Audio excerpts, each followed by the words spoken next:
Thank you again, guys, for making time this Sunday.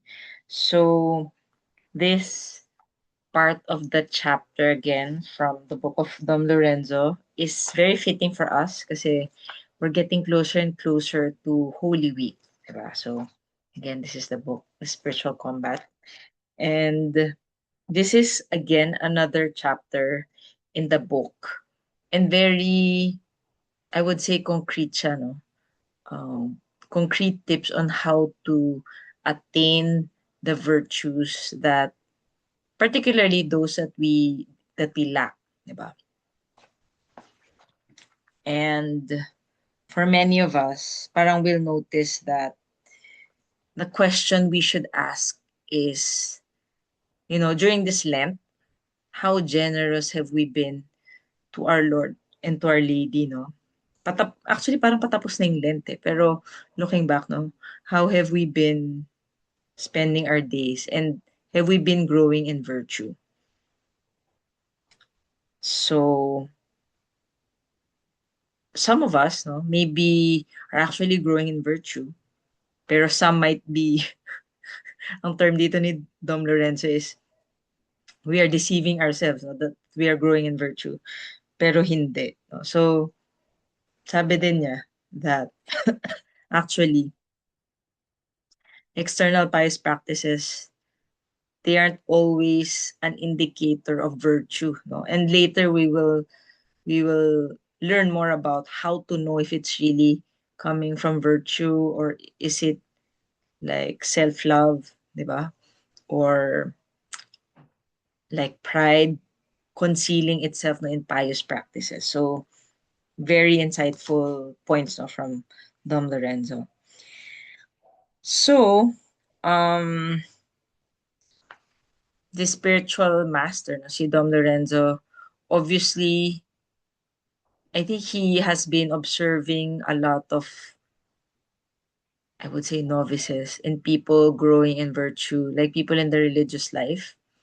But he also probably observed himself, no, and how, you know, the interior dispositions that are so important in actually becoming closer to God. Okay, so that's why I think itong 6 tips that he gave, I would say, are very solid and parang very nuanced din siya. Kasi, sometimes we hear talks or, like exhortations and they can give you general advice. Pero ito, I would say, are very like nuanced nga. Parang, nga, no? Parang small little details that actually mean a lot. Okay, so what is that first tip, no, he gives us so that we can actually attain virtue and specifically this Lent with the few more days that we have. Okay, so the first one is we shouldn't focus on one virtue after another, but rather focus on our predominant fault. Okay, so we shouldn't focus on the virtue that we lack, tas paiba-iba. Like for example, kunwari, we heard something or we read something, kaya, ay, sige, I'm gonna like conquer this vice of mine, no? Tapos next week, iba na naman. Or baka nga, day by day or every 2 days, parang we change our focus. So Dom Lorenzo advises against that kasi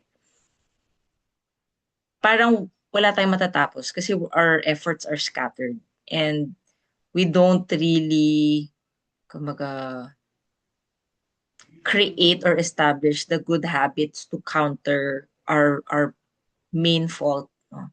So, if you guys heard of the predominant fault, how many of you guys are familiar um, with that term?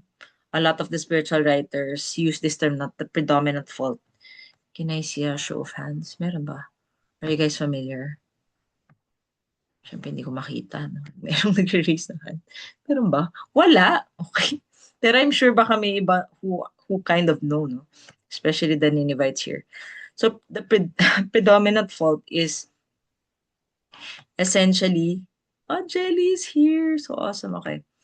The predominant fault is essentially parang our main weakness. And this is also what the enemy attacks sa atin habitually. And you can notice this concretely through our regular confession. What do we always confess? Parang you'll notice that our favorite sins are connected to this predominant fault. Okay, so parang meron din siyang parang mga branches, no? Pero when we trace it back, it goes to one main head, kumbaga. And they're all like the capital sins. No? For example, we're really, kunwari, proud. Okay, we're really proud, pero another manifestation that of that is vanity also. Vanity, tapos kumbaga we don't control what we say. We like dominating conversation. So pride din yun. They have different manifestations, pero they go back to that main head, kumbaga, which is pride. So if you attack pride and you work on pride, the source of those other smaller sins will be cut off. Kaya yun yung ano natin, yun yung main work natin, which is to work on our predominant fault. One way to also know what our predominant fault is based on our temperament. Okay. Now, who here know your temperament? Meron ba? I know the Ninevites also know this. Do you guys know your temperament? Have some idea? No? So the temperaments are phlegmatic, choleric, sanguine, melancholic. Okay, so tama ba? Am I missing something? So these are the main ones, and yeah, no, so there's no one who is fully melancholic. Meron siyang laging secondary temperament. Okay, so for Rose, it's melancholic, phlegmatic. So merong predominant, pero meron kang sub. Okay. So if you guys don't know, you can take it online. And this is like the personality, hindi siya personality, temperament ka siya. Parang personality test of choice ni St. Thomas Aquinas. He actually believed in this. No? So I would say it's generally makes sense, no? And a lot of the spiritual writers then take note of this when trying to help souls form themselves in virtue. Kasi we all have different weaknesses eh. It's not the same for everyone. So the weakness of the phlegmatic is different from the sanguine. The sanguine, yung strength niya is different from the choleric and vice versa. No? So weakness, strength, iba rin. So our enemy, the devil, also knows this, and that's why he attacks us in specific ways. No, he doesn't attack everyone then the same way. So our assignment is to take that test. Ano nyo lang, you just Google free online temperament test. Tapos you'll be amazed kasi makikita nyo na, oh nga, no, I'm like this. Tapos meron ding literature online of how the spiritual writers advise the specific temperaments how to grow in virtue. Nakakatuwa siya. There's an entire talk on that. But basically, as we go back to the point on the predominant fault, sabi ni Dom Lorenzo, just focus on your predominant fault. Okay? So that, kumbaga, it's like when you cut off the head of that, kumbaga, that, kunwari, that capital sin, mawawala ng supply or oxygen yung other smaller sins. So, a lot of our habitual sins, you'll notice, will become weaker until we're really making progress. So, for example, in a way, who commented that? The jelly, phlegmatic, sanguine, but more phlegmatic. Okay. So, iba yan. Very interesting. No? So, yung phlegmatic, they are the very calm, very kumbaga, collected types, they are not easy to affect. So these are the people who can become like CIA agents, no? They can work in the military, in the police kasi they're so cool. It's like everyone nagpapanik na sila. It's like, of course, we got this, bro. It's all good. Pero their weakness is sloth. So, tinatamad sila lagi. Okay. So, yun naman yung challenge ng phlegmatic, no? Yung melancholic naman, these types are really reflective. They're really always looking for insight. Meaning is so important to them. A lot of the saints were melancholic, no? And it really helps them kasi parang they're already inclined to look at the deeper side of things, no? Pero ang challenge naman sa melancholic is they're prone to sadness, to yung dark thoughts, yung parang despair, parang wala nang hope, yung mga ganun, no? So, you also notice the melancholic saints, no? Like Padre Pio, Saint Therese, they had that inclination. So that's why you'll notice Saint Therese, di ba when you read The Story of a Soul, grabe yung ano niya, yung mga words niya parang always exclaiming about the love of God, blah, blah, blah. Parang lagi siyang hyper. Pero kasi pala, she's melancholic. So she's actually fighting against her inclination to depression, to losing hope, ganon. No, so you can see her struggle, her interior struggle to conquer um, her weakness in that regard, no. And in a way, sabi nila, that could be ano, no, that could be actually pride din. Kasi sabi nga nung isang, I think it was also Dom Lorenzo eh. He said in a way, parang, to some degree when we're depressed, after a while you get pleasure from being depressed eh. Kasi parang, "Oh, I'm so sad. There's no hope. Oh my gosh. I'm so miserable." Parang ano, we're constantly finding reasons to stay sad. So, in a way, parang, that's also the challenge naman. For cholerics, ito naman yung leader types, always organized, parang military commander. Um, the saint like this naman is ano, Saint Ignatius de Loyola. No? So you can see it also how he grew in the spiritual life. Yung emphasis niya is really on humility.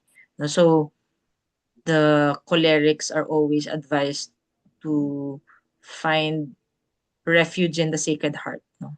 Yun naman yung sa kanila, humility, mortification of their will, kasi they always want to do things their way, okay? For the, ano naman, did I miss anything? Choleric naman. Okay, no? So, sanguine naman, these are the very passionate, very, parang, I'm gonna do everything, Lord. It's Saint Peter, okay? I'm gonna die with you, Lord. Mga ganon, mga ningas kugon, okay?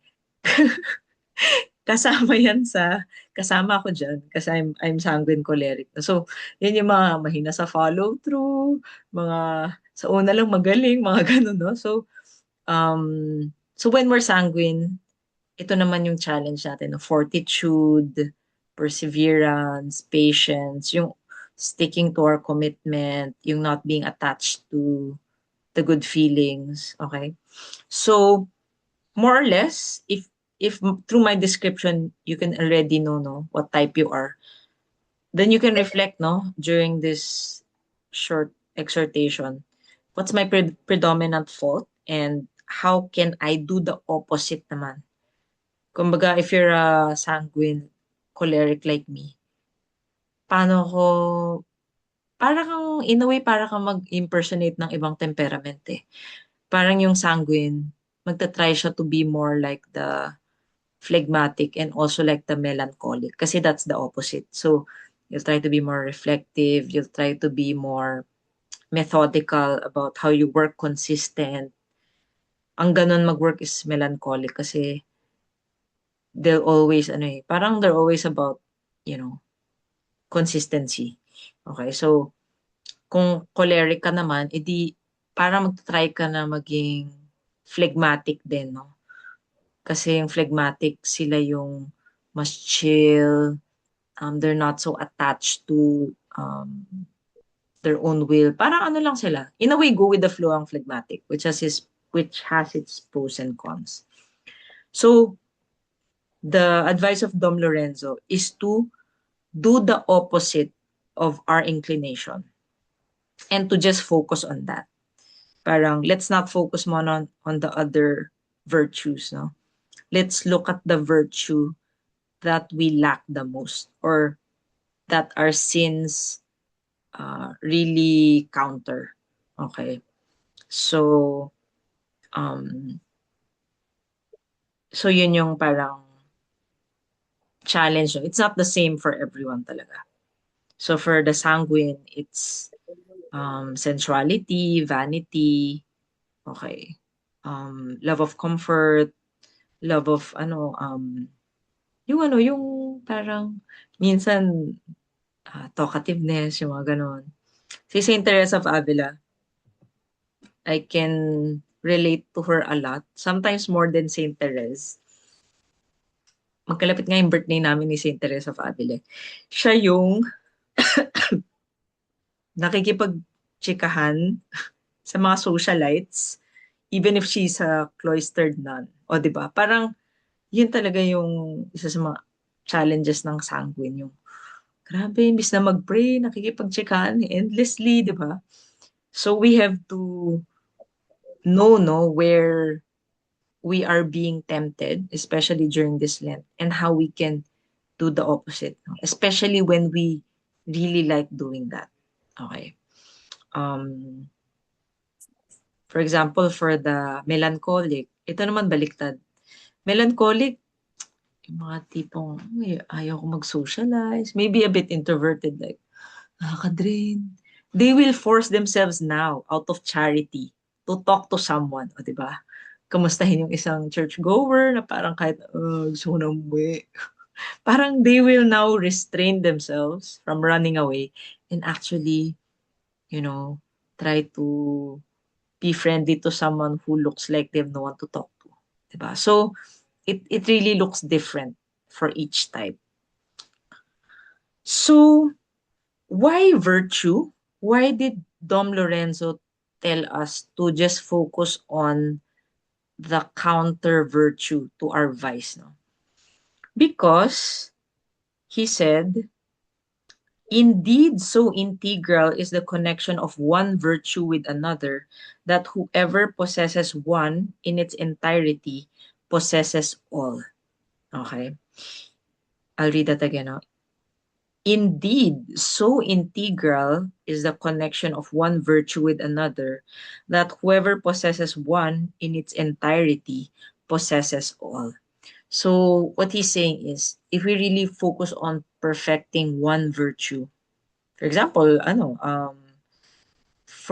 for sanguine, fortitude lang, 'di ba? Isipin niyo kung si Saint Peter nagka-fortitude, no, at the Passion. Would have been a different story. Pero, kumbaga, he figured that out in the end, okay? When you perfect that one virtue, it's like eventually you gain all the other virtues. 'Di ba? Parang ano 'yan eh, parang what's the term sa game, no? Like winner takes all. 'Di ba? How good God is na He knows how slow we work also na kumbaga He made it easy, parang para siyang jackpot round na basta you work on that one virtue pero in the end He'll give you all, no? So this is why the saints then they had different challenges. They had different challenges pero eventually, yeah, they became saints who had the plenitude of virtues, not of course not like Our Lady, pero they had, they had the other virtues as well, no?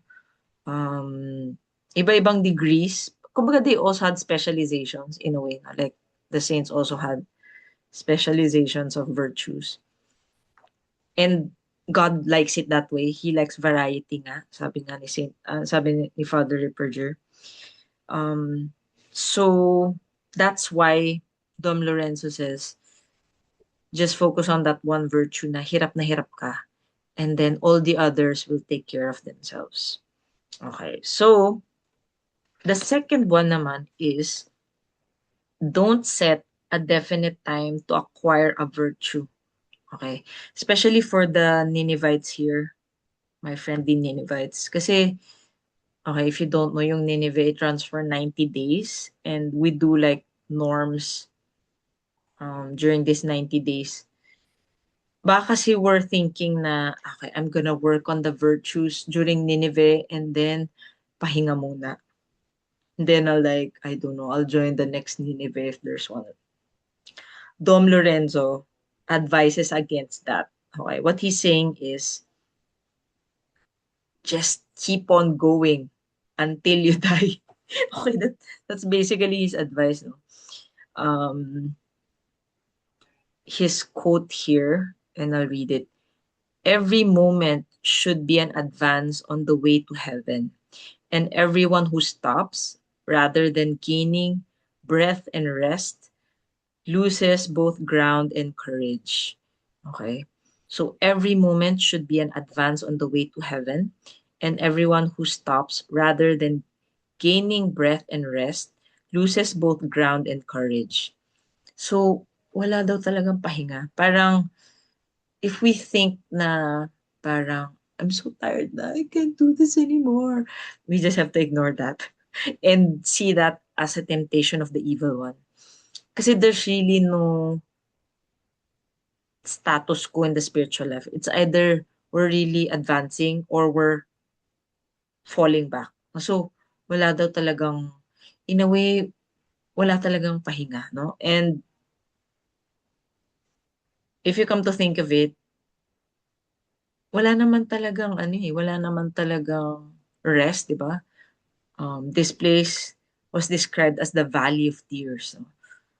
And parang, for those of us who generally were not it's not that bad for us. Kumbaga, God is giving us some kind of ano rin, breather. We don't really have so much to complain about, no? Kasi some of the saints, saints like Don Bosco, sino ba to? I think yung Queen Elizabeth of Portugal, there were so many saints who literally parang they died of exhaustion. Kasi parang they were young, like yung si Queen Elizabeth of Portugal, parang 20s nga lang yata siya. She died of exhaustion kasi she was just working and working to build virtue. So tayo, we may not die of exhaustion. I think si Don Bosco din eh. And who was like the mentor of Don Bosco? I forgot. Saint Joseph Cafaso ba? I forgot, Trish, baka naalala mo. Pero there were so many saints who literally parang, Saint Francis of Assisi.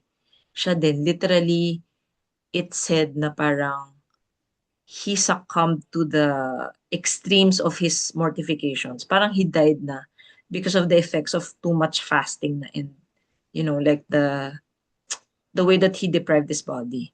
Okay. Tayo naman, of course, we're not naman called to that. I don't think naman na kasi we're also asked to be prudent no, in doing that. It takes time to discern if we're called to that kind of life. Pero we should really have a sense na parang ano talaga like buhos like um parang we should see that this is like the main thing of our lives, no? Yung iba nga ano eh, 'di ba yung hustle? Have you heard of that? The hustle culture, yung talagang some people have two jobs, tas they have a side hustle. Literally like grabe talagang they're willing magpuyat to lose sleep. No? So tayo, we should have that same kumbaga zeal to work for virtue. And actually, we're not even asked to do much eh. Parang yung mga flagellation, wala naman tayong mga ganun eh. Or fasting nga lang natin, very ano eh, very mild eh. 'Di ba? Hindi nga siya bread and water fast eh, or yung water only fast eh. So, we're not really, it's not really inhuman or parang extreme, but definitely we cannot stop. Okay, so like Saint Therese, she had that attitude na go, talagang go, keep on going. And she reached her goal no, very quickly at the age of 24. So I hope no, we can pray for that grace this Lent. If we've lost that zeal, no, napagod tayo, di ba? Parang um, objectively napagod tayo, then we can really pray for that, ano ulit, that fire no, na Mama Mary, Our Lady, help me, no? Help me have that zeal again. The zeal, the spiritual writers say, the zeal of a novice, parang the zeal that we had when we first, maybe had our conversion or when we first really got serious about growing in virtue. Okay, so how do we do that? We embrace every opportunity to practice virtue. Kumbaga in every situation, let's have the habit of asking, what is the most virtuous thing to do? Diba? So kahit yun lang, it doesn't have to be like physically tiring. We're not being asked to have an outreach every weekend. Hindi, wala namang ganun. Pero in every situation, no? You're at work, you're at a reunion, um, you're hanging out with your friends, um, it's a work day, it's a weekend. What is the most virtuous thing to do? Okay. So that's the second one.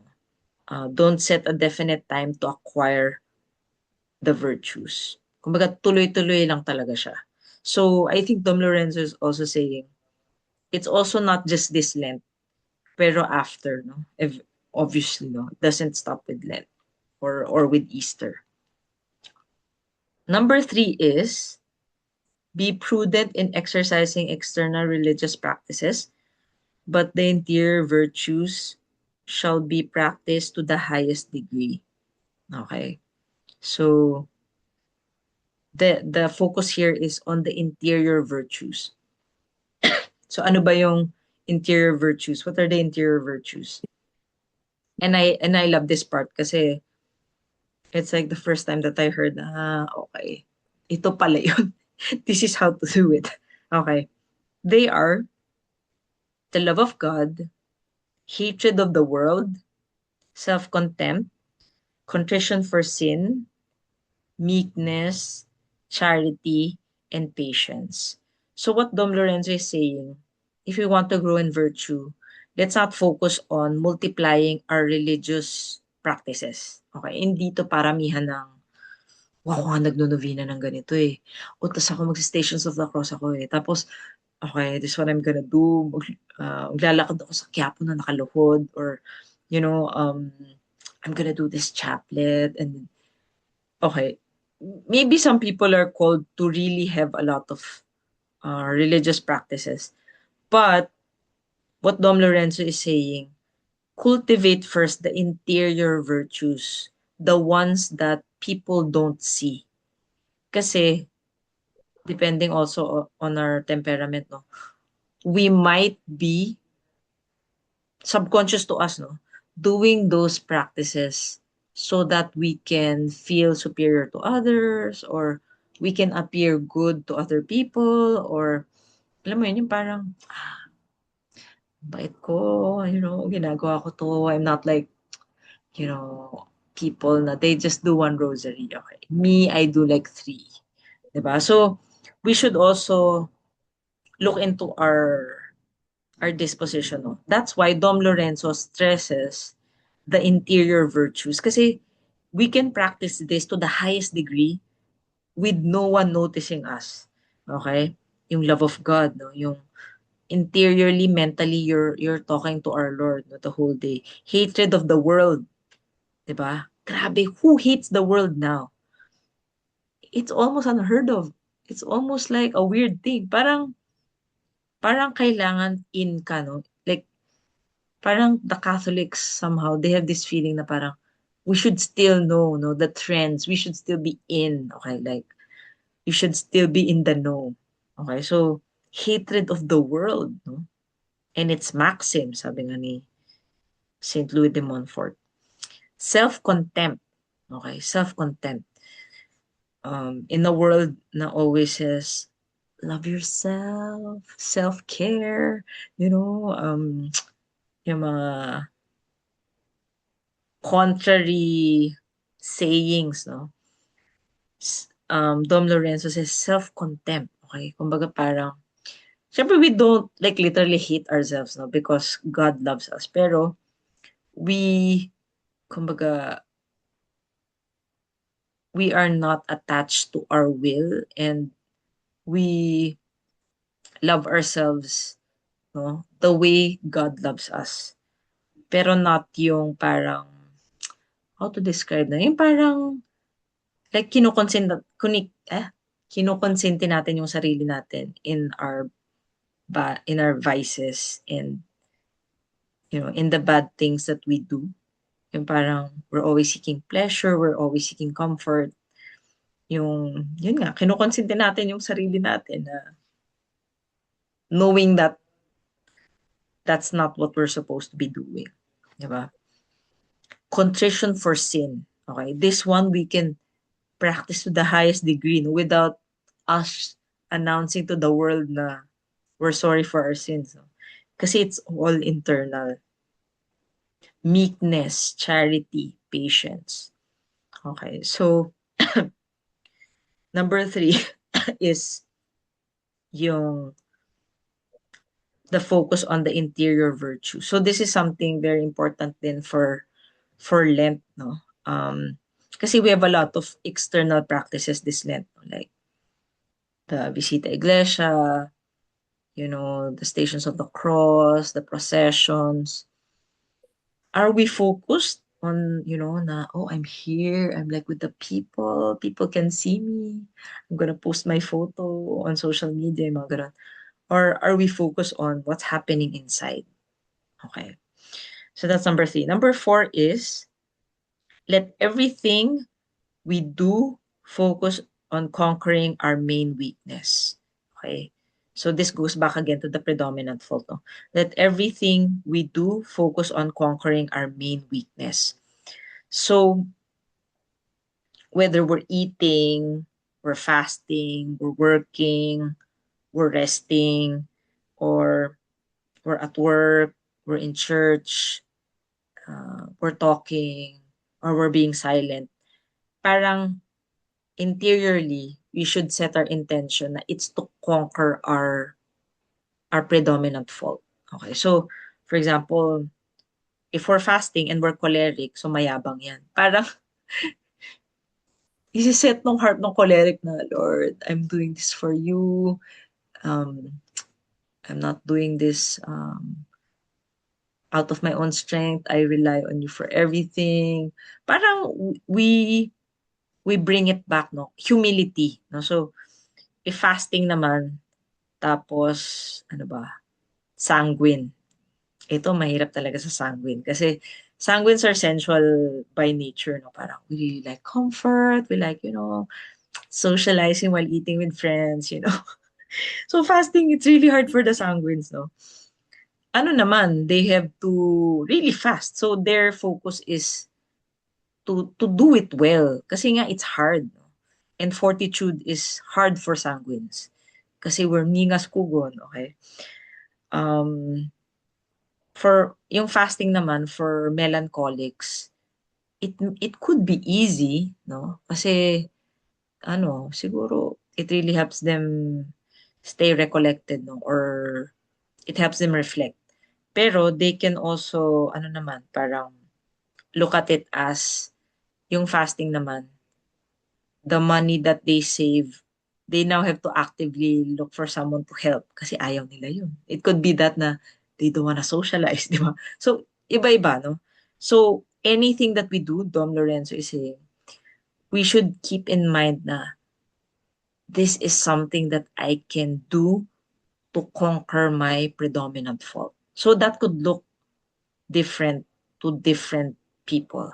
Okay, so, I leave it up to you guys to reflect on that. No? What are the things that we've been doing this Lent na we can reorient pa?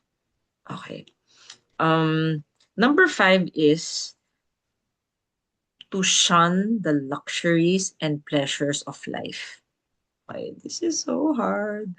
Honestly, guys, I don't know if I'm the only one, pero I'm kind of like low-key stressed by yung mga rising gas prices. Parang, I don't know if it's like, ano ba, is the Great Tribulation coming? Are we in the Great Tribulation? Parang, and honestly, it's sad to think, pero I'm thinking about all the beef na might be so hard to find, all the grass-fed butter na I like to have. As in, ang babaw na. Pero parang, sabi ko, oh my gosh, Lord. Parang hindi ko yata kaya magutom. Parang, nasistress, nakakatawa, pero parang ang babaw. Pero, this really showed me na ang layo-layo pa talaga. Kasi, yun yung una ko naiisip na, all the yummy stuff, like, ang ano ko pa naman sa food, parang ang dami kong mga, like, I only take this kind of sweetener, monk's fruit sweetener, mga ganun. What if I can't find that specific butter? Oh my gosh, nakaka-stress. Yung mga ganun, no? So, this is so hard, guys, honestly. Pero, yeah, Tom Lorenzo is so clear, no, na we have to shun the luxuries and pleasures of life. And again, that may look different to us, no? And I think naman for us, it doesn't mean na we're gonna go to like Saint Benedict of Saint Benedict levels na parang you're living in a cave somewhere, like you're in Monte Cassino or something na parang you're only eating bread and water. Hindi naman siguro, no? Kasi we have to like we have day jobs, no? And we have to have energy. Pero um I think it's really about that mortification in the moment. So, for example, for Saint Therese, she wouldn't go like hardcore, no, like the other saints. Pero what she would do is she would just have one serving of the food that she really liked and take two servings of the food na ayaw niya. So that's her mortification. And for her, yun na yun. Kumbaga parang ang hirap na nun for her. I would imagine kasi she also grew up medyo well off. Like her parents were business people, no? So compared to regular French society, there may be like upper middle class. So I think she grew up, no, eating good food, yung talagang never so never went a day hungry in her life kind of thing. So God naman will not force us na everyone should be like Saint Francis of Assisi level of fasting, no?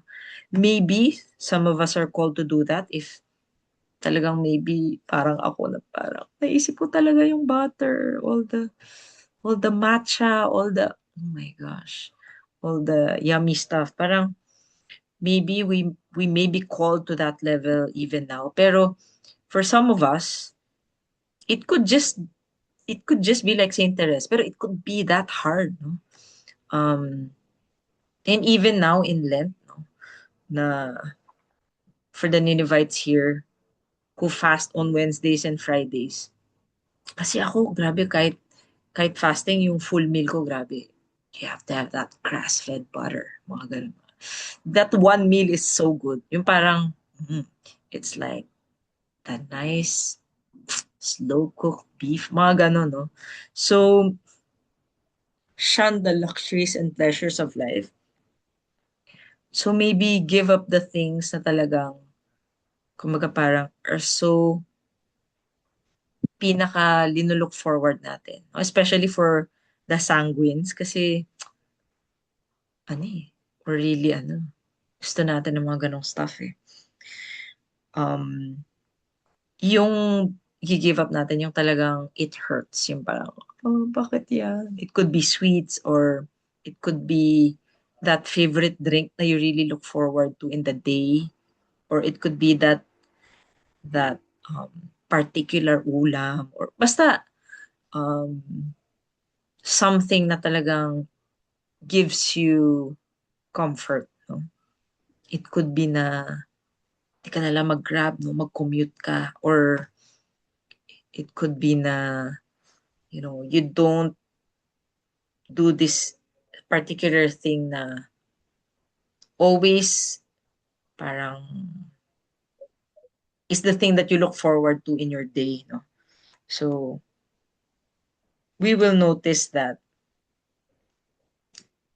our Lord will give us even more zeal and even more energy to grow in virtue and to love Him more. Kasi parang, excuse me, parang we're filling up, we're filling up a space in our hearts for God to be there, to be that like that grass-fed butter for us. And I think scripture is also very clear on it now. He who loves his life will lose it. He who hates his life in this world keeps it unto life everlasting. So that's from John chapter 12, verse 25. So do we want to keep our life in this world, or are we keeping our eyes focused on the real life, okay, in the world to come? So that's the fifth one. And the last one is to do a general confession. Okay, so maybe for others, we've done this, especially those who have done an Ignatian retreat. This is recommended by Dom Lorenzo, no? Kasi very sobering siya.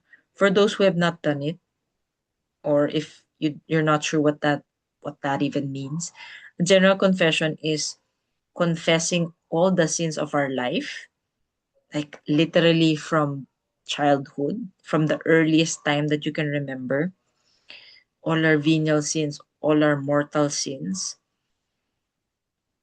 even if you've already confessed them before. So, kumbaga, um, just writing down your sins. Diba? Tapos pag mortal sin, how many times you did it. You're writing down the circumstances that made them worse. It's sobering kasi parang you really realize the mercy and love of God. No? So, for those who have not done this, I think even just preparing for it is really helpful, very edifying for us. A note lang, we have to kind of figure out the logistics kasi it may take longer than the regular confession. And you may need to find a day na the lines won't be so long and you can ask the priest no na, Father, can I make a general confession? Okay.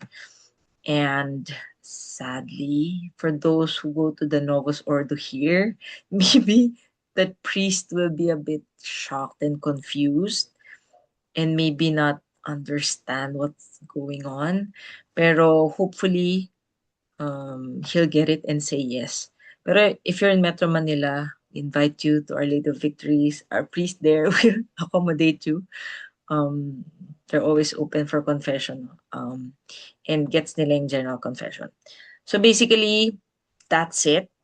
Our tips from Dom Lorenzo.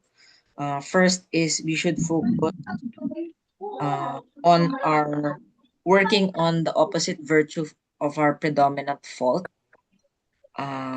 Second is don't set a definite time to acquire a virtue, but just keep on going.